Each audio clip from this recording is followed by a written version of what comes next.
Good morning, ladies and gentlemen. Welcome to our YouTube channel.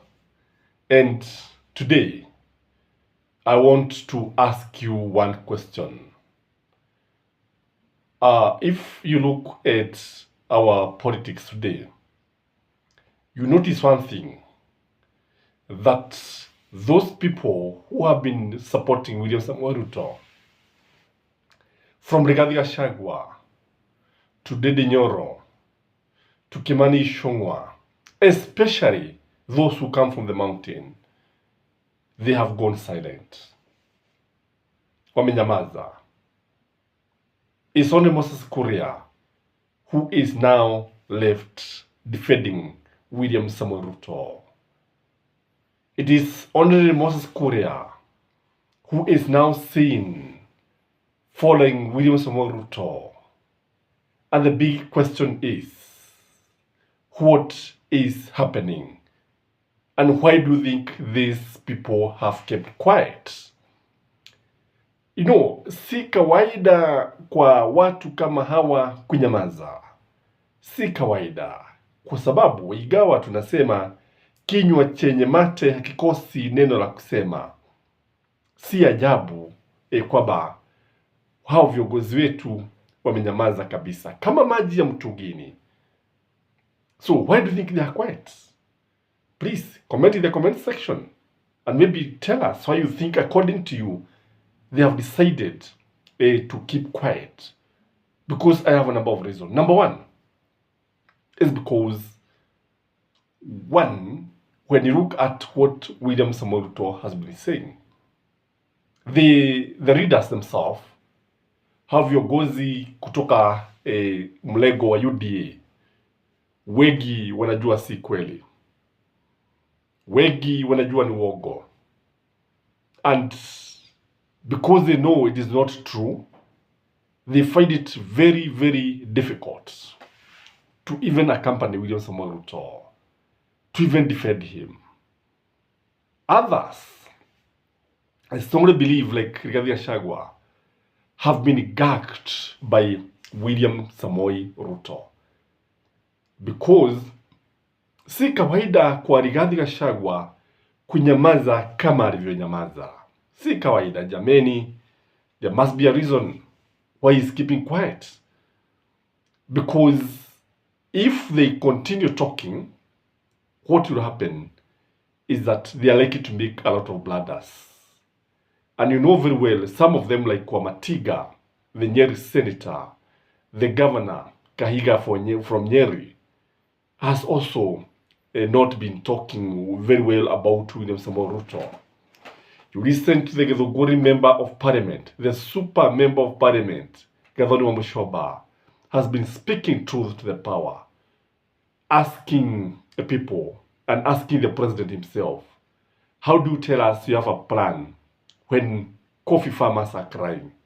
How do you tell us you have a plan when milk farmers are crying?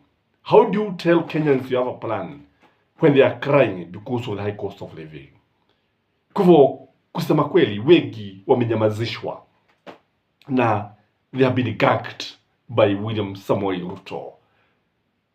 The third reason, in my view, why they have decided not talk very much and talk very less is because the ground is extremely hot.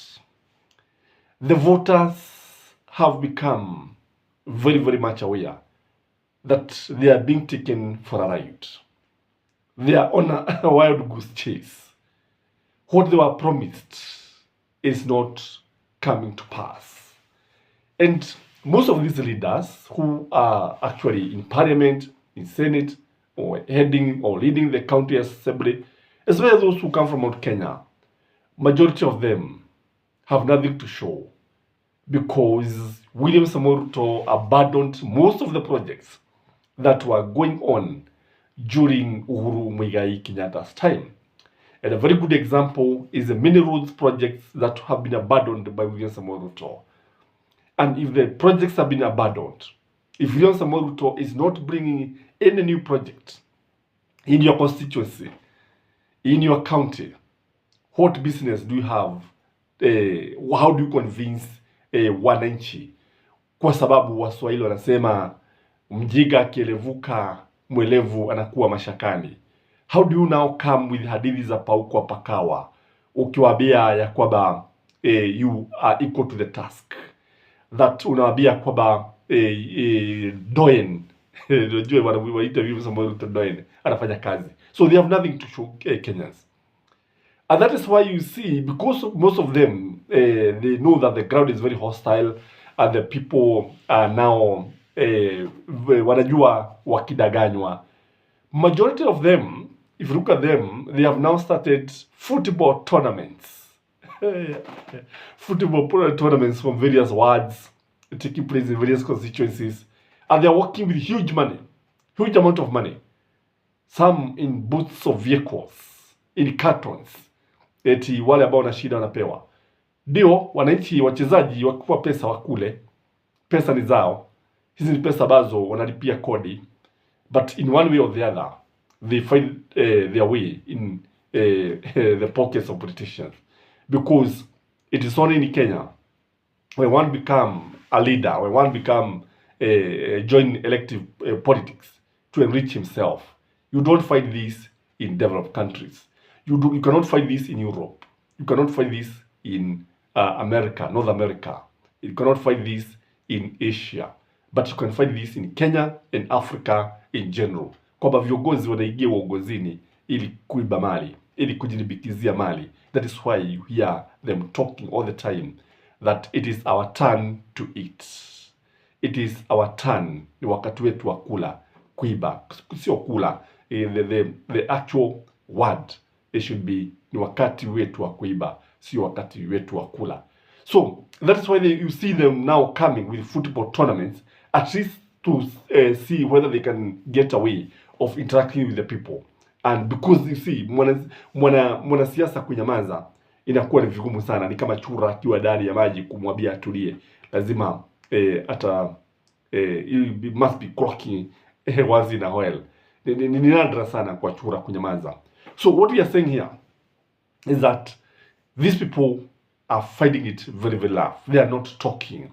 And there's also the issue of running away. Unajua wengi hawataki kuonekana hadharani because walitumia pesa nyingi wakati wa kampeni, na wengi bado hawajapata zile pesa ambazo walidhani wangezipata kama William Samoei Ruto angechukua serikali.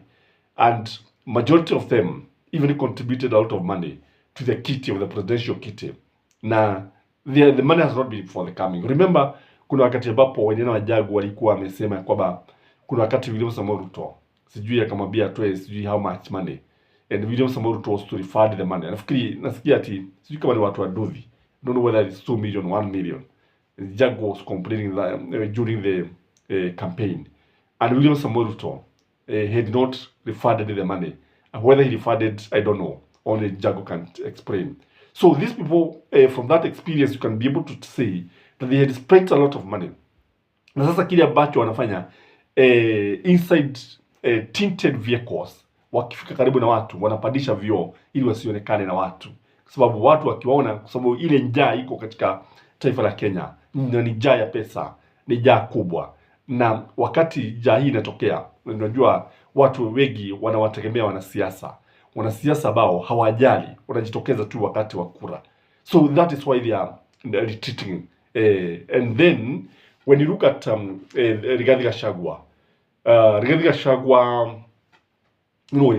hapo beleni akimtetea sana William Samoei Ruto. But if you look at Rigathi Gachagua these days, he does not defend William Samoei Ruto with the passion that he used to do. Yes, he defended him, but when you look at the passion, it is not there. And when you look at others, majority of them these days do not even praise William Samoei Ruto. Praising has been left to people like Dennis Itubi, hao ndio watu ambao wameachiwa pale wakijaribu kuleta mikakati ya kuambia watu vile ambavyo William Samoei Ruto umaarufu wake unazidi kuongezeka. And that is why you find that they concentrate too much on what is happening outside the country. Like now, when William Samoei Ruto is in Japan, and when he was inspecting the guard of honor, you see UDA diehards, especially wale ambao wanalipwa na serikali, the bloggers, wakijitokeza na kuonyesha vile ambavyo William Samoei Ruto amekagua gwaride la heshima. This is not necessary to common mwananchi. What is important is to see the cost of living coming down or at least manageable. Ni kuona bei ya petroli ikishuka, kuona bei ya stima ikishuka, kuona bei ya chakula hata kule in the supermarket coming down, and even the shilling gaining against the dollar and other hard currencies. That is what matters to Kenyans. So ladies and gentlemen, if you ask me, these Kenya Kwanza guys are going to hibernate. Watajificha, kujificha na hamtawaona hivi karibuni kwa sababu just like other animals, they must adapt with the current situation. And the current situation sasa ni watu wanaongea, si wanasiasa. Please have a blessed Friday. Till next time, bye bye.